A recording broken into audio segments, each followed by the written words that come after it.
Welcome to the 9 News Business Buzz. I'm Ryan Frazier, 9 News business expert. If you've filled up your tank in the last few weeks, you know the Iran war has sent global energy markets into a tailspin, with crude oil stabilizing near $97 a barrel.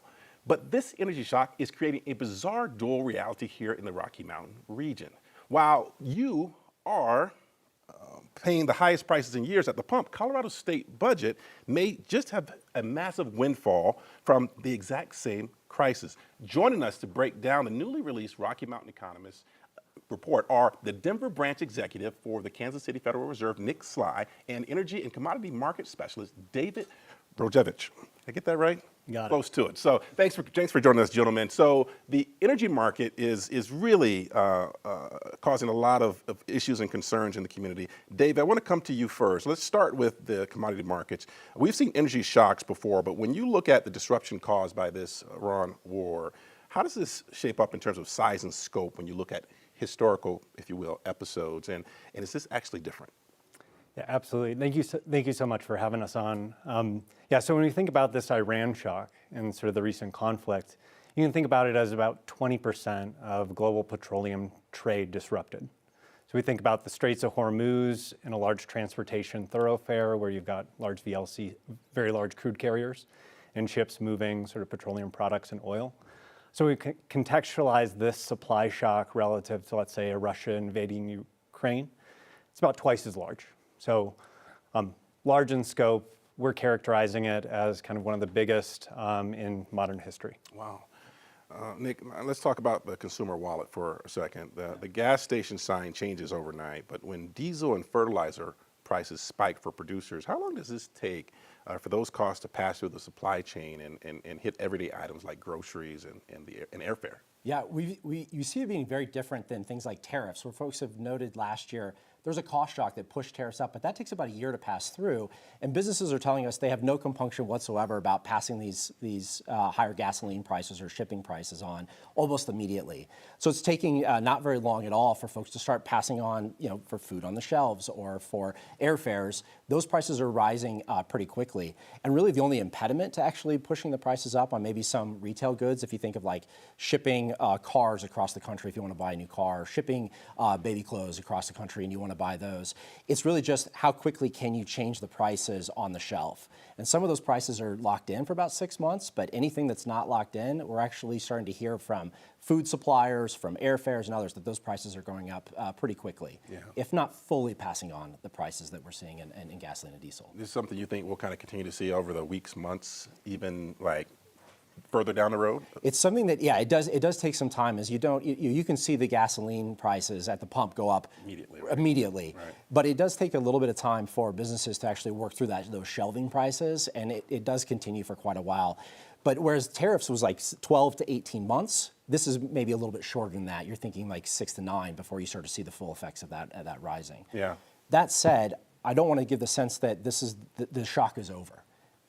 Oil prices on world markets are still high, and so there's still something to learn about how much is going to continue to be passed through to consumers. Yeah, I keep hearing, and this may be another question if we have time later, but I keep hearing how these prices, we're going to continue to see them go up for a while, but they don't necessarily come back down as quickly. So that's another conversation, I think, perhaps for later in the show or for another show altogether. Dave, I want to come back to you now. The new Rocky Mountain Economist report highlights an interesting, I'll call it paradox. While high oil prices hurt the consumer, they dramatically can increase the severance tax collections for energy-producing states. How significant is this potential revenue bump for states like Colorado and Wyoming? Yeah, so to provide some context for the listeners, the severance taxes are collected off of the quantity, production, and total value of oil production within the state. For Colorado, relative to some of the other states that we cover, notably New Mexico and Wyoming, it's going to be relatively small in the grand scheme of things compared to kind of a large energy producer like New Mexico, or even a smaller energy producer like Wyoming, where their economy is more concentrated in oil and gas activity. So as you know, Colorado's economy is somewhat diversified across industries, less concentrated in oil and gas than, let's say, it was in the 1980s. So it'll be a bump. It'll likely be delayed. And from a relative perspective, smaller than some of these other states. Yeah, but it will be a bump. You do It will be a bump, anticipate, absolutely. Which is interesting because, as you know, the state of Colorado has been dealing with a number of budget shortfalls and cuts over the last year plus these days. And so we don't know how much of a bump yet, because I imagine there are some folks, policymakers down at the state, who are like, thinking, could we use this to help us, pay for different services and things like that. It'll offer some reprieve, but it'll be delayed. Yeah. Okay. Now, I want to come back to you, Nick. I want to bring this back to a macroeconomic picture. Businesses are dealing with higher energy overhead while consumers are tightening their belts. With all this margin pressure passing through the supply chain, what does this specific energy shock mean for the broader, if you will, inflationary outlook? So far, what we're seeing, and I emphasize so far, what we're learning, is it looks like a lot of past shocks. When we've had energy prices rise, we typically would see inflation rise, and that's the experience that we're having right now.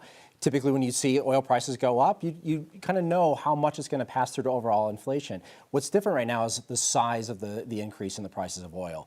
So in many ways, it looks typical in terms of the pass-through to consumers, which is going to say we're likely expecting inflation to rise and continue to have upward pressure over the summer months. But it doesn't look like it's a different type of pass-through than we've had in the past. Point is, businesses are going to feel it. Households are going to feel it.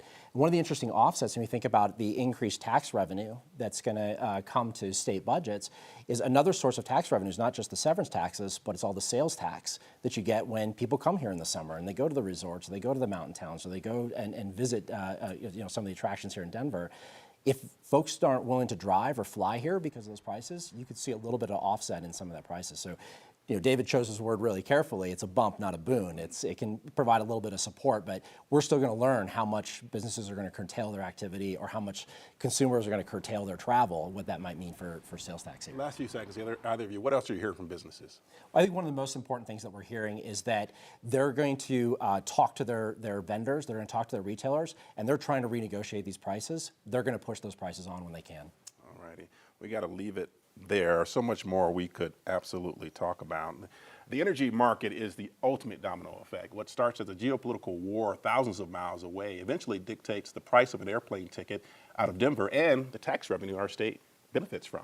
Nick and David with the Federal Reserve Bank of Kansas City, thanks so much for joining us with your insight here today. We look forward to having you back on the program. We'll be back during the 11 o'clock hour to talk about the potential solution to the housing crisis that comes out of a robotic printer. A new facility just opened in Denver that is literally 3D printing affordable homes out of recycled plastic water bottles. We'll talk to the CEO next at 11. Stay with us for the 9 News Business Buzz. I'm Ryan Frazier.